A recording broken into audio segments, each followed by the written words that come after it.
You feel it, don't you? That quiet, persistent hum, a sort of electric buzz in your chest when the whole room erupts in laughter at a joke that just wasn't funny, or when everyone nods in solemn agreement to a plan that, to your eyes, is so obviously doomed you can practically see the wreckage before it happens. You're there, smiling, nodding along because the unspoken handbook of social survival tells you that's what you do. But inside, a single, insistent question loops, a silent echo in your mind. Am I the only one who sees this? It's a powerful question, isn't it? And if you've ever found yourself asking it, then you're probably one of us. You're the one who clocks the micro twitch of the host's left eye, the subtle way the energy drains from a corner where two colleagues are pretending to like each other, the almost too bright, rehearsed cheer in a team meeting voice. You see the cracks, the threads, the unspoken narratives playing out beneath the surface. And that, my friend, is both your superpower and, often, your deepest burden. Stay with that sentence for a moment. Am I the only one who sees this? Carl Jung, one of the most profound thinkers of the 20th century, essentially built an entire psychology around that very experience. He understood that seeing clearly, seeing deeply, isn't always a gift society celebrates. In fact, it can be downright dangerous.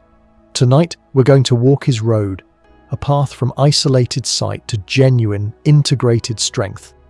We're going to explore what it means to be a highly perceptive individual, the very real risks that come with it, and crucially, how to transform that danger into your most authentic direction. No filler, no fluff, just a clear, actionable guide to navigating this unique journey. Let's be honest. Most people treat perception like a party trick, right? You know, wow, you notice the coffee stain shaped exactly like Florida. Cool observation. It's cute, it's a quirky talent. But what we're talking about here isn't surface-level observation. We're diving into depth perception, the kind that sees the emotional subtext humming beneath a conversation. The intricate power plays unfolding in a boardroom, the unspoken fears lurking behind a confident smile.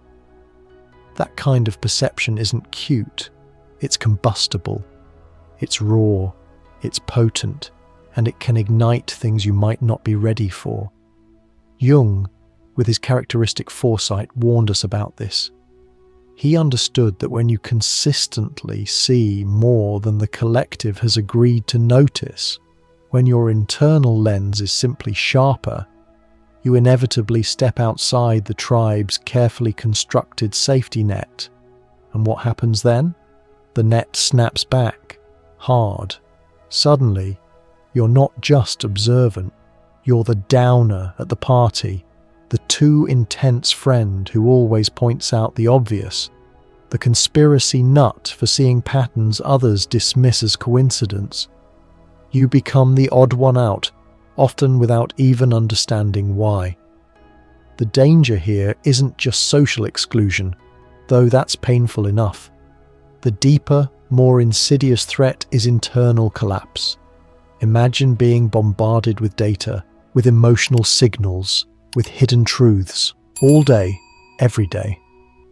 Without a map, without a framework to process it all, the gifted perceiver drowns in that data. They absorb others' shadows, their anxieties, their unacknowledged pain, until they start to lose the plot of their own life. Their own desires, their own boundaries, their own sense of self can get lost in the noise of everyone else's reality. It's like trying to navigate a dense fog without a compass, constantly aware of unseen obstacles, but unable to chart a clear course.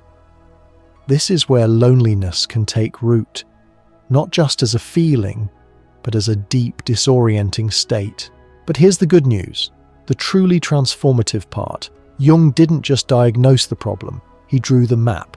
He called it individuation, and it's not just a concept, It's a process, a lifeline that flips this inherent danger into a powerful, authentic direction.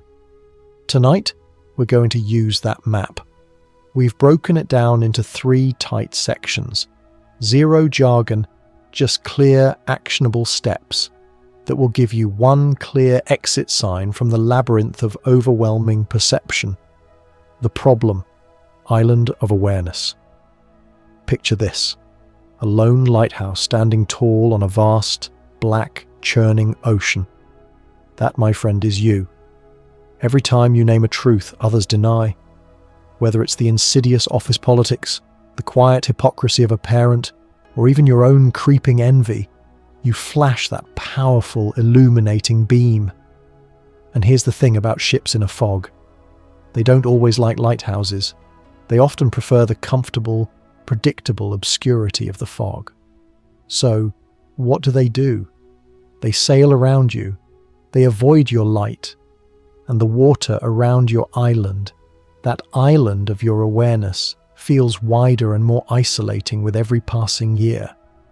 Jung, ever the astute observer of the human psyche, labeled this the problem of superior function. Think about it. The very lens that makes you so valuable, so insightful, so capable of seeing things others miss, is often the very thing that makes you feel profoundly lonely. It's a paradox, a cruel twist of fate. You possess a unique strength, but it often comes at the cost of connection. You're differentiated, set apart by your very nature. This isn't a flaw, it's simply a psychological reality, and here's where it gets even trickier. Research into what's called hypervigilant loneliness shows that when you experience this kind of social isolation, your brain actually cranks its threat detection system up to 11. It becomes super tuned to potential rejection, to slights, to signs that you're not safe. This then confirms your bias. See? People do avoid me. I must be unsafe, unlikable, too much. It becomes a self-sealing trap, a feedback loop where your heightened perception, fueled by loneliness, reinforces the very isolation that caused it. You see danger everywhere, and in doing so, you inadvertently push people away, fulfilling your own prophecy. It's a subtle, almost invisible prison that many highly perceptive individuals find themselves in. But here's the key to breaking free. Realize that being an island is only phase 1. It's a starting point, not your final destination. The goal isn't to build a bigger, more fortified island. It's to build a bridge, a way to connect, to integrate, to share your light without being consumed by the darkness. The first plank of that bridge? It's simple, yet profoundly difficult for many of us. Admit the pain without glamorizing it. Stop framing your unique perception as a noble burden, a cross to bear.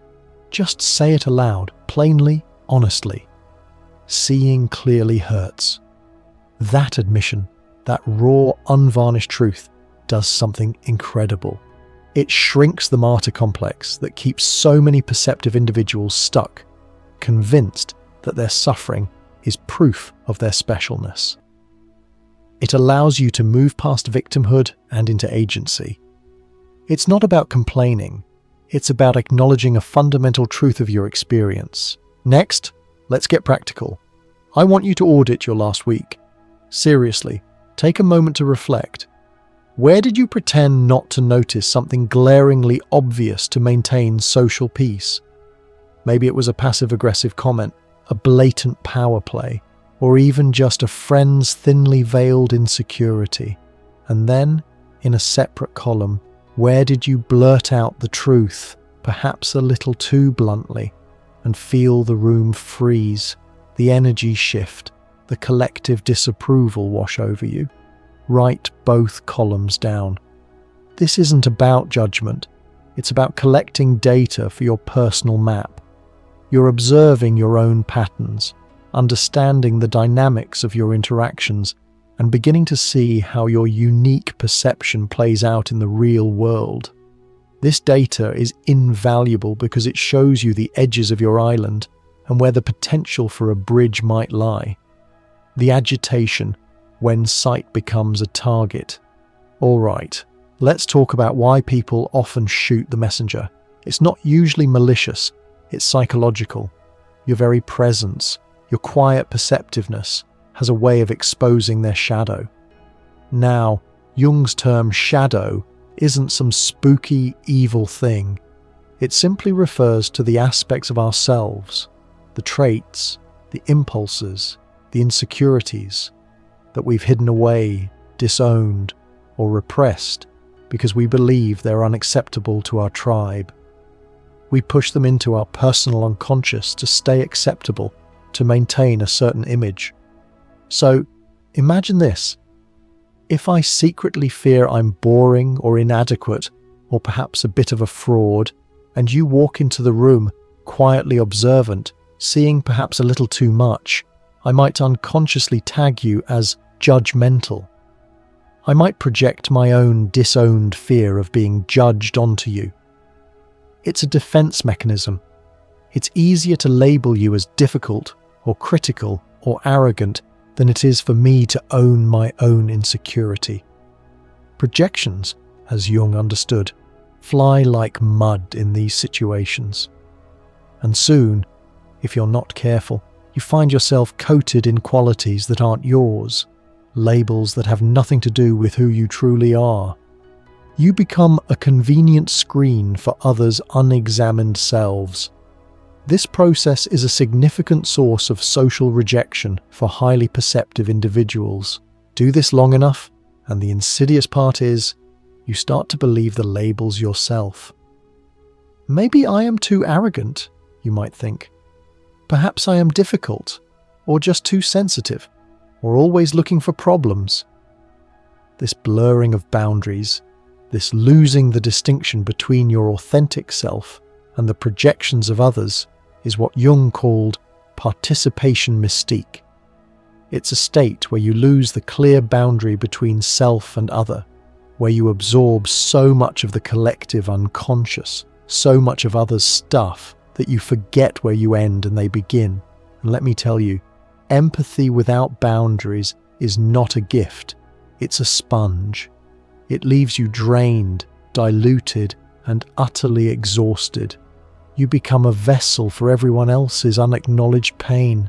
The result?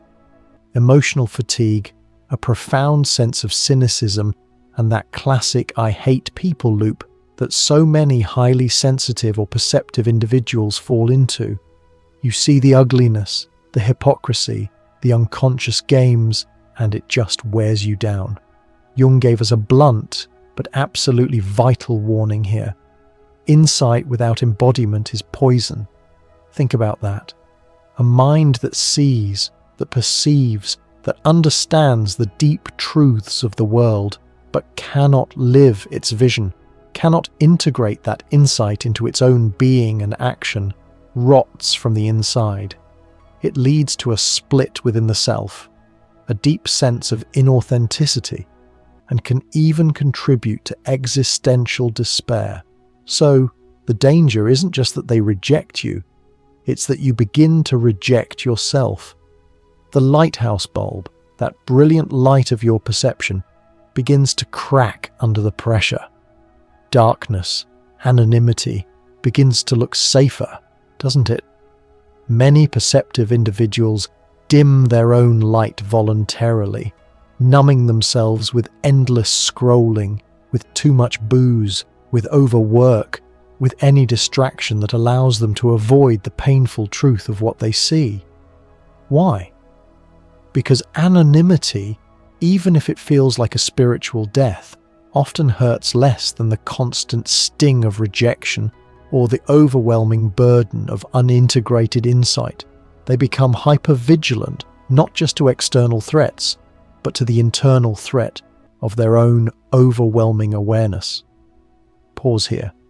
Take a breath. We're not staying in the mud of this realization. We're not wallowing in the problem. We're retrieving the shovel. We're about to start digging our way out. The integration, alchemy of individuation. This is where Jung throws us a lifeline. It's a 4-rung ladder designed to help us climb out of that isolated island and build the bridge to wholeness. Grab them in order. They build upon each other, creating a powerful, transformative process. This is the heart of individuation, turning overwhelming perception into authentic wisdom. Rung 1, confront the shadow. Remember those projections, that mud flying your way. The accusations like arrogant, cold, dramatic, weak. This rung is about bravely stepping into the crucible of self-examination. Your task is to list the accusations you hear most frequently, the labels others have tried to stick on you. Now, here's the crucial surgical part. Ask yourself, honestly and without self-flagellation, which part of this is actually mine? Maybe, just maybe, there's a kernel of truth. Perhaps you are a bit arrogant sometimes, especially when you're sure you're right and others aren't seeing it. Or maybe you can be a little cold when you're overwhelmed. Own that part, not as a flaw to be ashamed of, but as a facet of your complex humanity that needs integration. This is shadow work in its purest form, acknowledging and integrating repressed or disowned parts of the self. It reduces internal conflict and frees up immense psychic energy. The rest of it, the parts that are clearly not yours, the exaggerated accusations, the blatant projections, discard them, release them. They are not your burden to carry. Shadow work is surgical, precise. It's not self-flagellation. Precision beats drama every single time. It allows you to say, yes, this much is mine and I'm working with it. The rest, that's yours. Rung 2, establish boundaries. This rung is about protecting your energy, your essence from that participation mystique we talked about. It's about consciously preventing yourself from becoming a sponge for everyone else's emotional debris. Start with the 3-second pause. Before you absorb someone's mood, before you automatically take on their stress or anxiety, pause. Just 3 seconds. In that pause, silently say to yourself with conviction, not mine. It sounds almost comically simple, doesn't it? But this tiny mental act creates a vital separation. Then, take it a step further. Visualize an invisible raincoat. When someone's negativity, their drama, their unexamined pain comes your way, visualize it simply sliding off your raincoat. It doesn't stick. It doesn't penetrate. It's not about being uncaring. It's about self-preservation. Research actually backs this up. Even brief mental boundary setting exercises can lower amygdala firing, that part of your brain responsible for threat response, sparing you the biochemical splash of other people's emotional chaos. It's like building an energetic shield around yourself, maintaining your individual identity and preventing emotional exhaustion. This practice ensures you can empathize without dissolving into the other person's experience. Rung 3. Embody the insight. Remember Jung's warning. Insight without embodiment is poison. Your perception, your profound understanding, wants to become action. It needs to be lived. This rung is about bridging the gap between what you see and what you do. It's about building nervous system proof that visibility won't kill you, that speaking your truth, even in small ways, is safe. Start micro. Don't go for a grand, dramatic confrontation. Find a low-stakes setting to practice speaking your risky truth. Maybe it's telling the barista your real name, not the easy-to-pronounce one you usually use. Maybe it's admitting to a friend you actually hated that movie everyone else raved about. Or gently, kindly, pointing out a subtle dynamic in a casual conversation. Each small act Each time you align your inner truth with your outer expression, you're wiring new neural pathways. You're showing your nervous system, hey, it's okay. I spoke my truth and the world didn't end.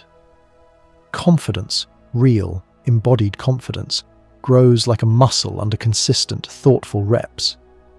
This is how you transform insight into a living example, turning potential alienation into genuine connection. Rung 4, balance with joy. This is often the most overlooked, yet absolutely critical rung. Deep perception, intense inner work, and the constant processing of hidden truths require an equal and opposite force. Levity. Your depth needs joy, like your lungs need oxygen. Without it, you become brittle, cynical, and emotionally exhausted. So, here's your assignment. Schedule at least one weekly activity that is utterly pointless and unequivocally fun.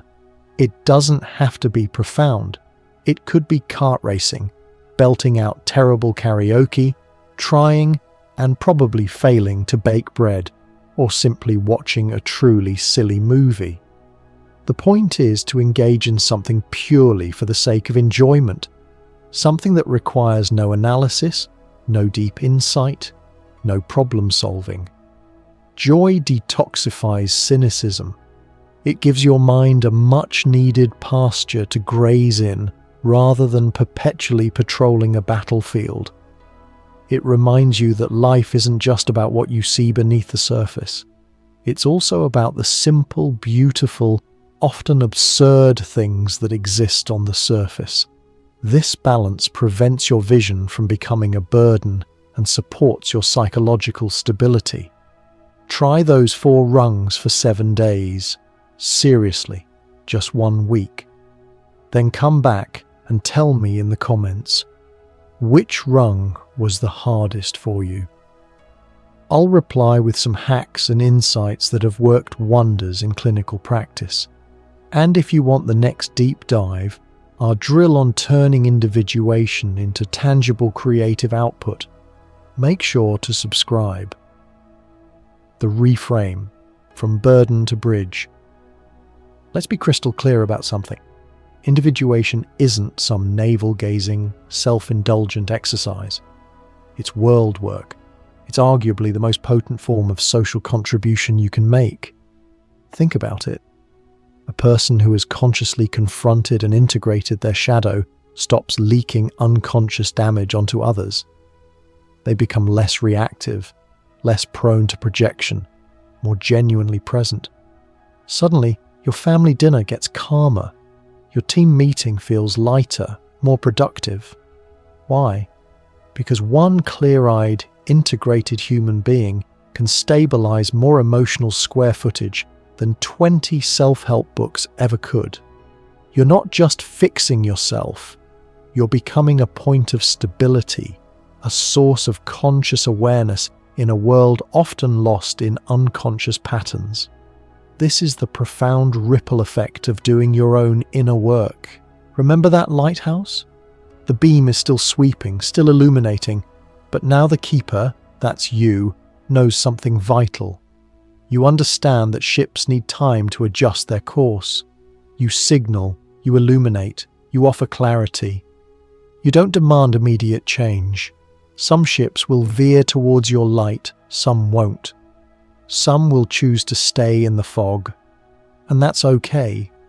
Either way, you sleep soundly, not because the world is suddenly fixed or because everyone now sees what you see, but because you're no longer fractured. You are whole, you are integrated, you are at peace with your unique perception, regardless of how others react to it. Jung, in his boundless wisdom, offered another profound truth. The privilege of a lifetime is to become who you truly are. The danger of seeing what others don't mutates, through this process of individuation, into the profound responsibility of showing what others could see. Not by preaching, not by force-feeding them uncomfortable truths, but by simply walking through the world, undimmed, authentic and whole. Your integrated presence becomes the invitation, the living proof that it's possible to see clearly and still belong, to be deeply perceptive and powerfully at peace. You become the bridge. So let's loop back to that question that opened our conversation. Am I the only one who sees this? Tonight, I hope the answer shifts within you. Number. You are not the only one. In fact, you might just be the first. You are the pioneer, the one brave enough to truly see. And the path you carve through the fog, by integrating your unique perception, by doing the hard, beautiful work of individuation, becomes the map for the next traveler. It becomes the blueprint for those who will follow in your footsteps, who will also feel that quiet, insistent buzz. Keep the beam on, keep shining your light, build that bridge, plank by plank. And if your chest buzzes again, if that familiar feeling of seeing what others miss returns, don't shrink from it. Smile. Because perception isn't a curse, it's a calling. It's your unique contribution to the world. Drop your story below. What did you see that others missed? And which rung will you climb first? I'm genuinely eager to hear your experiences. Subscribe for more grounded, actionable Jungian tools that you can apply to your everyday life. And I'll see you in the next one. Same depth, zero fluff.